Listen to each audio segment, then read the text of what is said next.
Hi, I'm Emily Freitag. I'm co-founder and CEO of Instruction Partners. And I'm Cammie Mabry, Senior Math Content Lead of the program team on Instruction Partners. And we are excited today to talk you through what we've learned about how to address unfinished learning in mathematics. This is not something that works for all subjects. Each subject is different. Today we are talking about math. And I'm going to tell you what we've learned from our Rethinking Intervention conversations about math and the process overview. And then Cammie is going to talk you through the step-by-step process of how this actually works in one example. We did a range of conversations with a number of very thoughtful researchers and practitioners in math. And we just kept hearing that math is not a linear sequential act. It's really columns of big questions that evolve over time with beautiful connections that can be made across mathematics. We heard from Deborah Ball, from Shalini Sharma, from Dr. Robert Berry, from Uri Treisman, that a consistent drumbeat that we have to think about math as the progression of big ideas. And we have to think about math as deep concepts, not card tricks, not simple ways to do problems. And so from those conversations, I've really come to see mathematics like building a house. Teaching math is like constructing a house. And some of the walls are load-bearing walls. There are some really important concepts that come before other concepts, but some of them are not. And so you'll see that informs the approach that we found from working with a number of schools on different approaches to unfinished learning, that we need to move into grade level content, but attend to those load-bearing walls as we do. And so what we found is that there's a series of really important work teachers are going to need to do at the year-long level, at the unit level, and then within a lesson. And we're going to walk through what that looks like. But at the year-long level, what we found is that we have to start by understanding the story of the year, where the most important content for that year lives, and then make more time in those units to be prepared to support those load-bearing walls as we go. So Cammie, tell us about this in fourth grade math. Oh yeah, so we're looking at Engage New York's grade 4, and the first thing to really understand is like, what is fourth grade math? What are students supposed to walk away with? And the three major learnings of fourth grade math are multi-digit multiplication and division, fractions, like really looking into fraction equivalence, addition and subtraction with like denominators, and then multiplication of fractions by whole numbers. And then there's this geometry aspect of it, where students are looking at two-dimensional figures and understanding that they can both be analyzed and classified given their properties. If we dig into Engage New York's grade 4, the way the story of math is written here is we start with work on whole numbers in regards to place value, rounding, and the standard algorithm of addition and subtraction. They then move into a small module on unit conversions and measurement, where students reinforce the place value learning while building fluency with decomposing or converting from larger to smaller units. Module 3 uses place value understanding and visual representations to solve multiplication and division problems with multi-digit numbers. And then in Module 4, students are introduced to points, lines, segments, rays, and angles, as well as their relationships. They also develop their understanding of two-dimensional figures and the way to classify and analyze them. Fractions make their appearance in Module 5. And students build on their understanding of unit fractions as they begin to explore equivalent fractions, comparing fractions, and then the whole number operations with fractions as well. This module, Module 5, directly connects to Module 6, because that's where students begin to explore decimal numbers with their relationships to decimal fractions. And then the year culminates with the module about measurement and conversion, where you kind of use all of the skills that you've learned all together. So you start to use the multiplication and division, and you start to use the conversion of it all in that seventh module. And so as we begin to look into understanding this year, we start by identifying the standards aligned to the major work of the grade. which are highlighted in green. And so as you can see, modules 2 and 4 have no standards highlighted in green, and module 7 only has 2 out of those 5 standards highlighted in green. And so we're looking to kind of identify where the major of the work lives in these modules. What we use as a guideline, as a starting point, is greater than 50% focused on the module major work of the grade and less than 50%. And we're really talking about standards here. So we want to know if greater than 50% of the standards live in this module.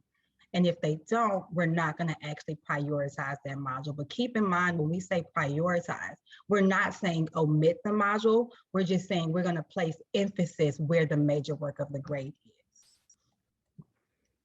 And so when we think about module 1, as we continue through this process, we're going to leverage the curriculum considerations as well as student achievement partners' priority content guidelines for guidance and making additional decisions.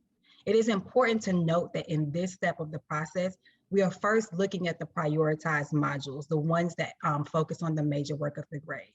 And so as for module 1, right now we're not going to make any changes. It doesn't mean that changes won't come in the future. It just means that the first high level glance, there are not any changes right now. And so we're going to maintain the instructional days the way they are. In module 5, we're going to build in flex days to incorporate some 3NF skills, which are important prerequisite standards that likely did not get adequate coverage last year.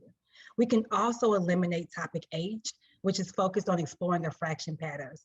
It is only one lesson, but it helps us increase instructional days from 45 to 48. In module 3, SAP recommends that we incorporate opportunities to solidify fluency. Therefore, we're going to increase the number of instructional days. And then in module 6, we're not going to make any changes right now. We will keep the number of instructional days at 20. And so what you find is that we know that we need to add at least 5 instructional days for the major work of the grade. Now we will look at the other 3 modules to see where we might be able to combine some lessons to gain more instructional time. We're first going to review the curriculum considerations and the guidance. And what we find is that if we look into the module overviews, we're able to make some decisions about how to address those modules. For example, in module 2, the considerations say that this module has great importance in grade 4 sequence of modules. Therefore, we're not going to omit the module and we're going to keep it in the same place. We also looked at the SAP guidance and we see that we can combine lessons and therefore reduce instructional time from 7 days to 5 days. In module 4, we can also reduce time from 20 to 17 days by eliminating topic C, which is 3 days of lessons. And then in module 7, we're going to reduce the number of instructional days to 13 by combining lessons with topics A, B, and C. And so what we find is that we needed 5 days, but we actually gained 8 days from the 9 prioritized modules. There's an additional thing of looking to see where things can be located, especially because coherence is so important to the story. And so as for module 4, the guidance said that it could be moved to after module 6. And so for the sake of coherence and prioritization of major work, we are going to move this module to later on in the year. Now, as for module 7, since it focuses on students putting all of the years learning together, it can stay where it is, but it could possibly be moved to after state testing. And so here's a summary of what we have after going through this process. We moved the placement of module 4 to after module 6. We decreased time for modules 2, 4, and 7 to allow for more time in the major work of the grades, and therefore increased instructional days in modules 3 and module 5 to incorporate more skills practice. I also want to note that we understand that 173 days is still massive. And so we're going to dig into this process a little bit more when we get to the module level to create more space. Amazing. Okay, so you figured out the story of the year, you figured out where the priority content lived, and then you used a combination of just the curriculum itself, reading the curriculum, and these additional documents to figure out where you could make more time so that the units that were the most important, that first unit, the multiplication unit, the fraction unit, they needed more time for those load bearing walls. Yeah. And you did that by looking at the other units to figure out where you could merge and move. Yes. Okay. So we've got our plan for the year, our scope and sequence, if you will. Now I'm coming up on my first unit. What do I need to do within that unit to think about unfinished learning support? Yeah, absolutely. So like up until this point, we were really, really high level. But we also recognize that 173 is like, it's not ideal. And like pacing is going to be an issue this year, probably more than ever, where pacing was always an issue. And so we know that with this, each school is different, has different context, has different data. And so when you get into the unit level, you're going to have to really think about data and how that plan. And then we also use achievement networks, important prerequisite standards documents to kind of guide this process. So it'll help us look into each module, make some decisions about pacing, and to gain flexibility, because that is the main thing right now, is we just need to gain space and time to address unfinished learning. And so remember, module 1 starts with work on whole numbers in regards to place value, rounding, the standard algorithm. And so there are some load-bearing standards that come in 2nd and 3rd grade that need to be addressed in order for students to access this module.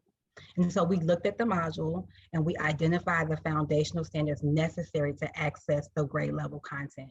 Then we used the guidance around important prerequisite standards to guide this information. What you see is that some things can be addressed within the grade level.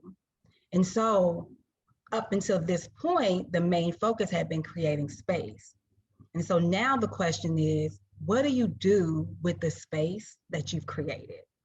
And so this year, data-driven instruction is going to be key when addressing unfinished learning, and leveraging pre-unit assessments that address the prerequisite standards is going to be what helps us kind of figure out where students are. We recognize that main concepts on this pre-assessment, which is a pre-assessment for module 1 and 2, because module 2 size is so small, the main concepts covered are rounding and adding and subtracting numbers using place value operations. And the main problem solving strategies shown here were the vertical number line and the tape diagram. And so we need to see if students met the criteria for success for both of these things, keeping in mind that the conceptual understanding and problem solving strategies will need to be viewed separately in choosing how to address the gaps. It's really important for us to think about that if it's a problem solving strategy, it can be embedded in instruction. If it is a concept breakdown, then that's where we have to figure out time to kind of address the unfinished learning. So let me repeat what I heard. So we had our year-long plan, and then you took a closer look at the actual standards in that unit.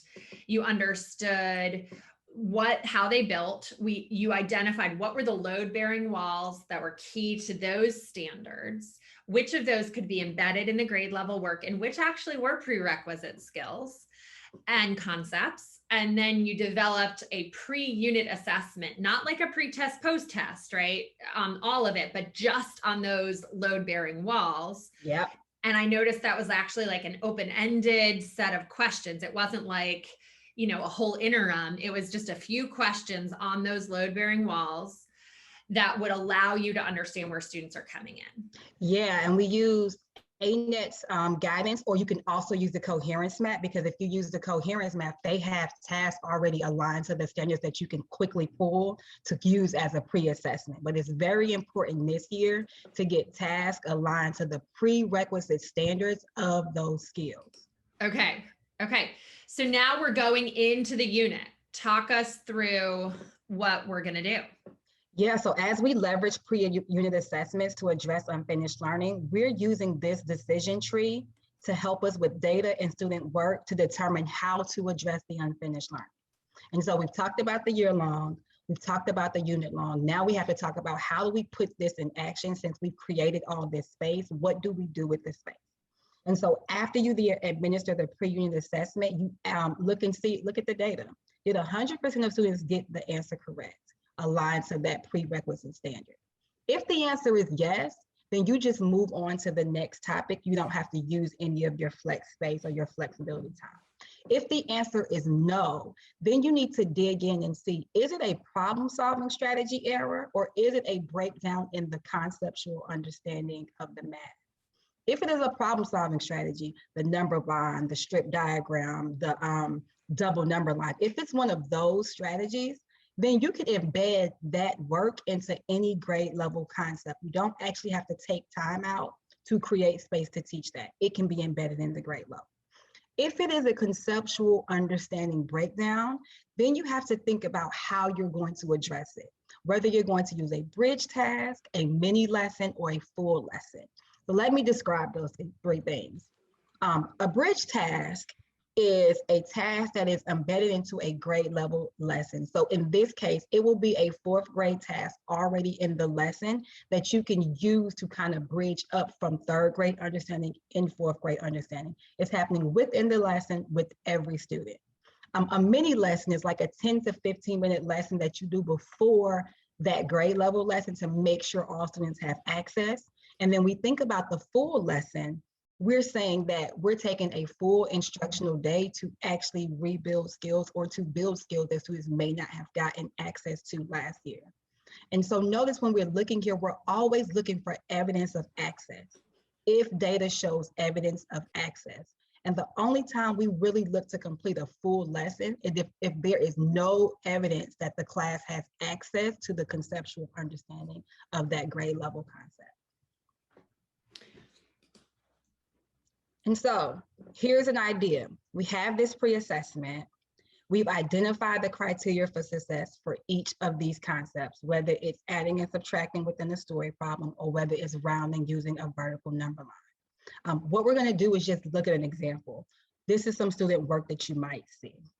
Okay, so this is question number 4, and it is addressing the load-bearing wall of 3 MBTA2, where students are expected to use place value strategies to add and subtract within 1,000. This is what we would have liked to see from students. Ideal state, this is what we would have wanted to see. It's important to note that in third grade, students were supposed to use strategies as well as the standard algorithm to add and subtract numbers within 1,000. It's not until fourth grade that students are expected to be fluent with the standard algorithm. And so if we were to look at this problem and see students were not fluent with the standard algorithm, it should not be alarming because they're not supposed to be fluent in third grade anyway. What we actually saw from student work was if they got the question correct, there was no evidence of a problem-solving strategy, but they all used the standard algorithm. If they got the question incorrect, we saw a breakdown in the concept, but we also didn't see any strategy outside of the standard algorithm. And so it begs the question that makes us wonder, well, what do we use to address this? Because we know that there is a concept breakdown within the place value operations. And so based off of this evidence, we would incorporate a mini lesson. And here's an example of what it could look like. Notice that this lesson comes right from the curriculum materials. This is a third grade lesson from Engage New York within Module 2. If you look on, what we see is that we can address this here. So if we go to third grade Module 2, we see that lessons 15 through 20 all address this standard. And based off of this information, we chose a concept development problem from lesson 18. And so teachers will have to look for a lesson that best addresses what they need for their students, but it's just best to like pull from what you already have. This problem goes back to the conceptual understanding of the place value operations and specifically uses the place value chart to do it. And so although this problem only focuses on subtraction, we could use the same numbers in an addition problem to address any other misconception that could have arisen. There was a breakdown to the breakdown in the conceptual understanding directly connected to the place value algorithms and the way they use the place value operation within the standard algorithm. So it's important that we pull that visual representation back up so that we can link it and connect it to the standard algorithm to kind of bridge that. But here's an idea of what you can use for a mini lesson. Amazing. Okay, so let me recap. I'm going to go back to that process map for a second. So I hear you say, All right, we did the year-long plan, we made more space. We did the unit plan, we got really clear on the load-bearing walls, we made maybe a little bit more space, and we found the pre-unit assessment. Then we gave the pre-unit assessment. We figured out what were the trends in terms of student skills and concepts. And in this case, because they were missing a concept, we then decided how to use some of that time we'd freed using the same curriculum, but from the earlier grade to actually target the key concept that they needed to then be able to go into the 4th grade module 1. Yeah. Okay. But what we didn't do is start with the 3rd grade unit, right? We went straight into the 4th grade, but we figured out how to pull in the key lessons to the 4th grade units that we needed. Oh, wow, yes, data. Yeah, I was going to say data is going to be so important this year because of the lack of time that we have, like because of the time being precious. We have to make sure that we use the time the best way possible. And so the data is going to give us, we need to know, like, what do students know coming in so we know where to meet them at versus assuming that they don't have the information, because students, like, they're brilliant and they know a lot more than what we think sometimes. But the data that you used here was actually really targeted. It was just a couple of questions on a couple of load-bearing walls. It wasn't like a whole interim. Oh, no. It was like, this thing wasn't more than 6 questions. Right. Which was great. And then one thing we also thought about was, like, don't feel married to do the entire pre-assessment before the first topic. You really only need to do the load-bearing standards before that pre-doc. So if that's 2 questions, you can give those 2 questions and move into the unit. And then you have other time and other space to create for that pre-assessment as well. Oh my gosh. Okay. So it's a reminder of just all the decisions that go into teaching every single day. That's a feature, not a bug, right? Teaching is hard. So I'm now thinking, if I'm a leader, how do I create the time to support this kind of work? And I'm seeing that there's a piece of it that we could be doing in the summer. Yeah. Like even right now, the spring and summer, right? To really think about the year-long work and and understand the priority content, make adjustments to the scope and sequence, and talk about the concept of a pre-unit assessment. And then maybe in the summer, also do the work of the first unit, right? Get ahead of that.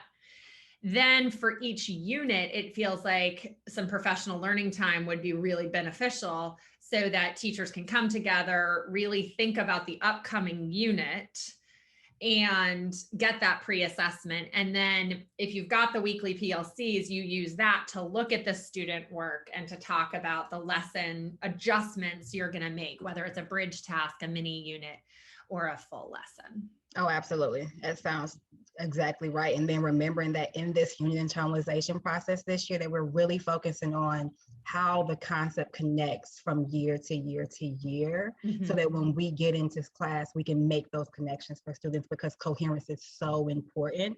And so really focusing your unit internalization sessions on that process. Okay.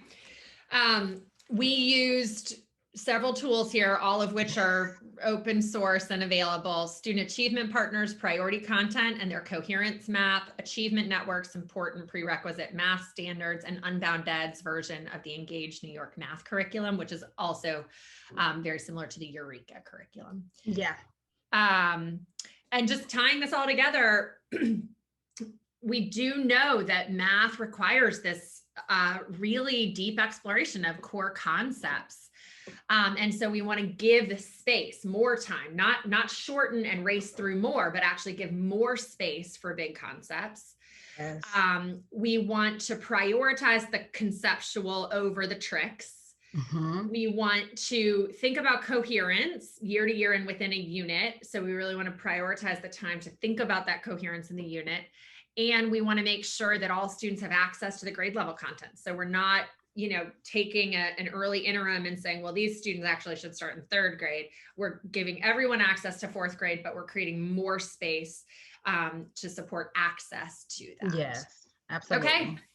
Cammie, thank you so much. I think, I walk away from this feeling like this is unsexy work, but it is doable. It A is. curriculum definitely makes it easier. It's, I know we're thinking about how do you do this without a curriculum. It's quite a bit more complex.